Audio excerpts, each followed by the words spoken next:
Assalamualaikum warahmatullahi wabarakatuh. Alhamdulillah, selamat malam para sedulur-sedulur yang saya cintai. Oke para sedulur, hari ini tanggal 8 Oktober 2024. Jadi 2 hari lagi, yaitu tanggal 10 Oktober 2024, timnas kita, timnas kesayangan kita akan bertandang di laga tandang ya di kota Manama, Bahrain. Jadi timnas sepak bola kita, timnas Garuda ini akan bertandang ke kandangnya Bahrain, dan saya pikir ini sangatlah krusial ya teman-teman, dimana partai ini sebetulnya kalau menurut saya menentukan kualitas timnas kita, apakah kita pantas kemudian untuk lolos di kualifikasi Piala Dunia yang akan putaran finalnya 2026 nanti ya teman-teman. Yang jelas ini partai ini krusial, artinya kalau kita bisa menang sama Bahrain, saya optimis timnas kita, saya yakin bisa lolos ke putaran final Piala Dunia di 2026 nanti. Yang saya ingat tentang Bahrain inilah sekitar yaitu pada tahun 2012 ya teman-teman. Waktu itu saya masih tinggal di Kuwait ya teman-teman. Waktu itu saya udah nunggu timnas kita main. Waktu itu juga sama ya, tandang ya, partai tandang lawan Bahrain.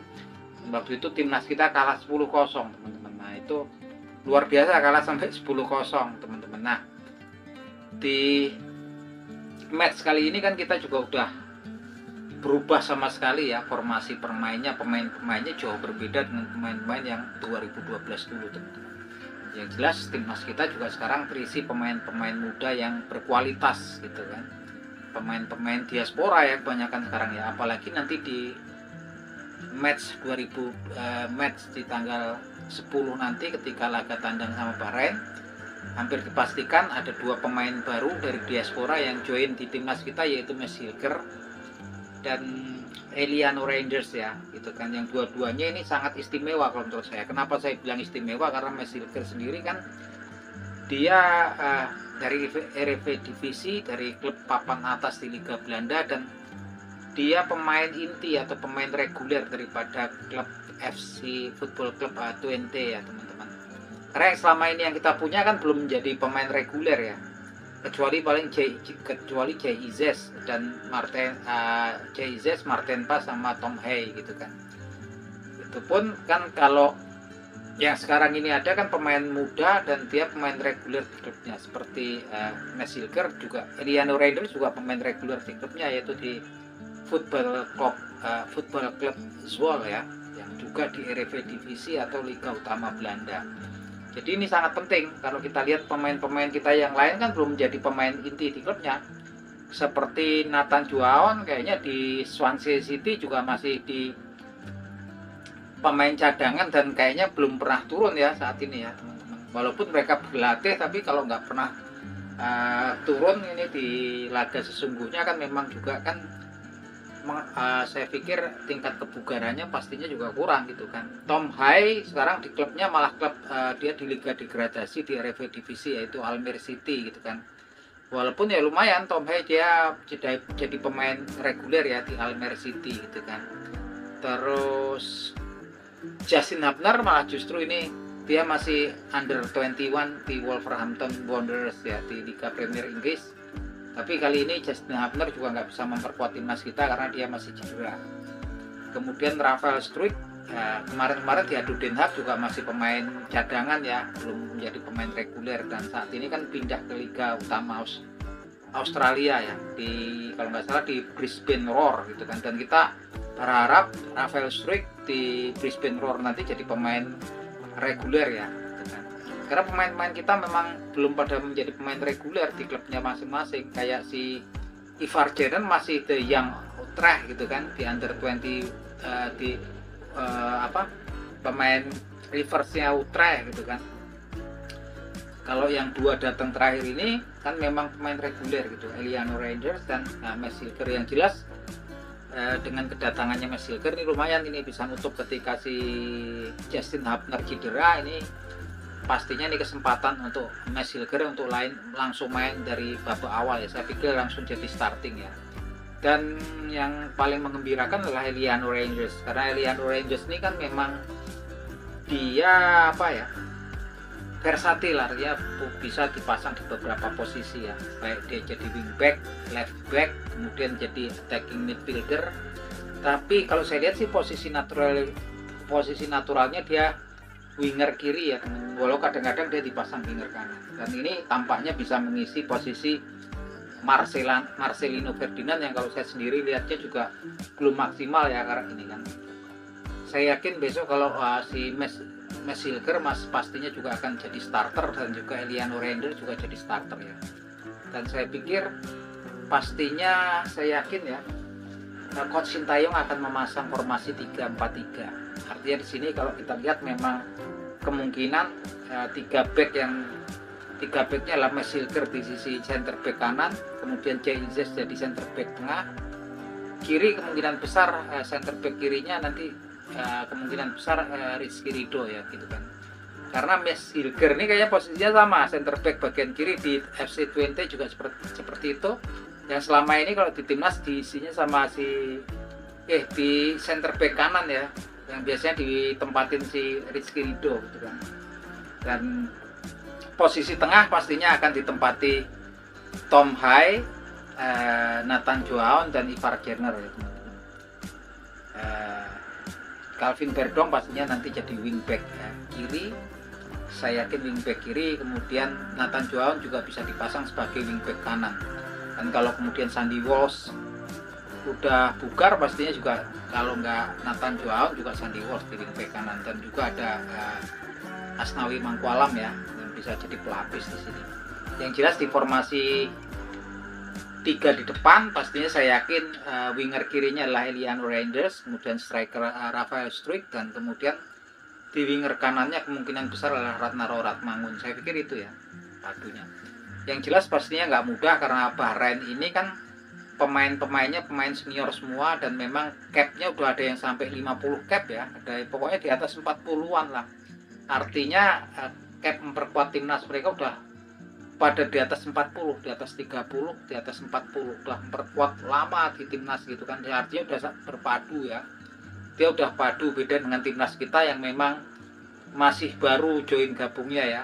Yang pertama-tama kan dulu kan ada si diasporanya kayak Elkan Bagot, terus Rafael Struijk, Ivar Gerner, itu kan kayaknya joinnya masih sekitar 1-2 tahun belakangan ini ya, 1 tahun belakangan ini gitu. Yang lainnya juga masih baru-baru, belum betul-betul padu gitu kan.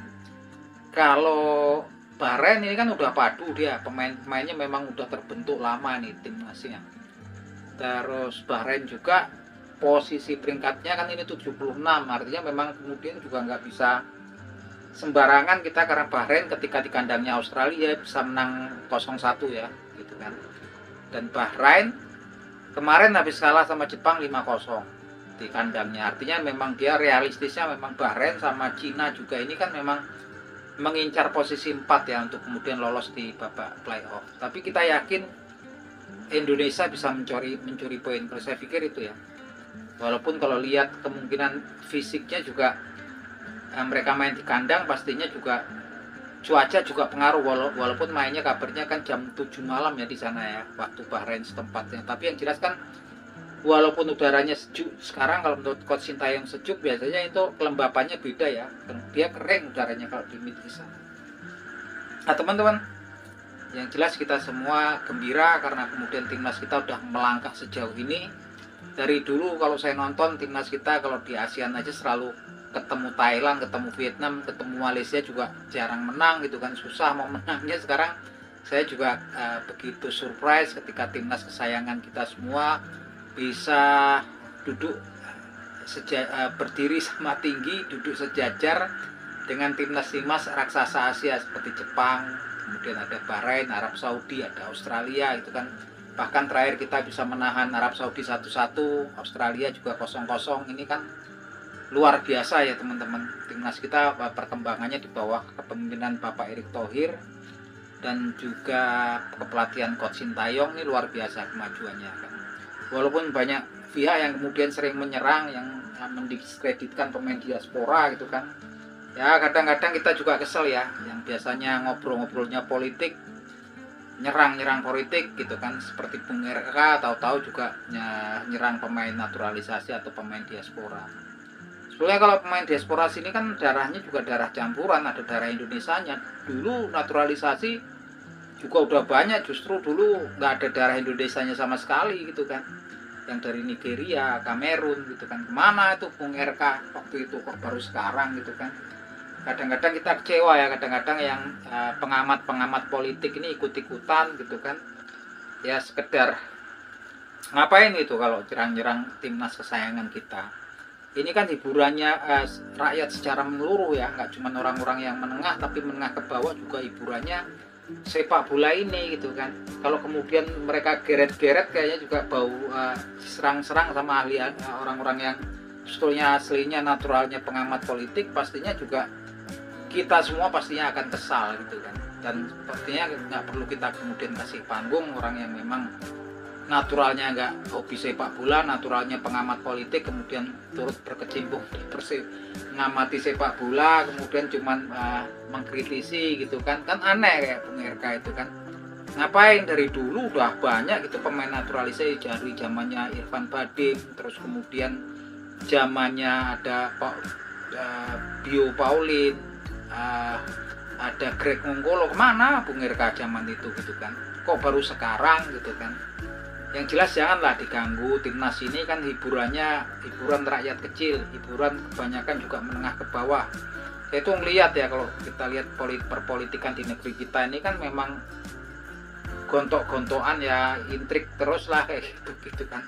Kalau ketika ngelihat timnas kita berlaga itu rame di sebelah tempat Pak Duko, sebelah tempat Pak RT RW itu rame nonton bersama. Artinya memang timnas kita, siapapun mereka yang berbuat timnas kita, ketika mereka memakai baju yang sama, seragam yang sama, menyanyikan lagu kebangsaan yang sama, membela negara bangsa yang sama, itu pastinya mereka adalah anak-anak bangsa yang berjuang demi tegaknya merah putih di spesialnya di dunia olahraga, di sepak bola teman-teman.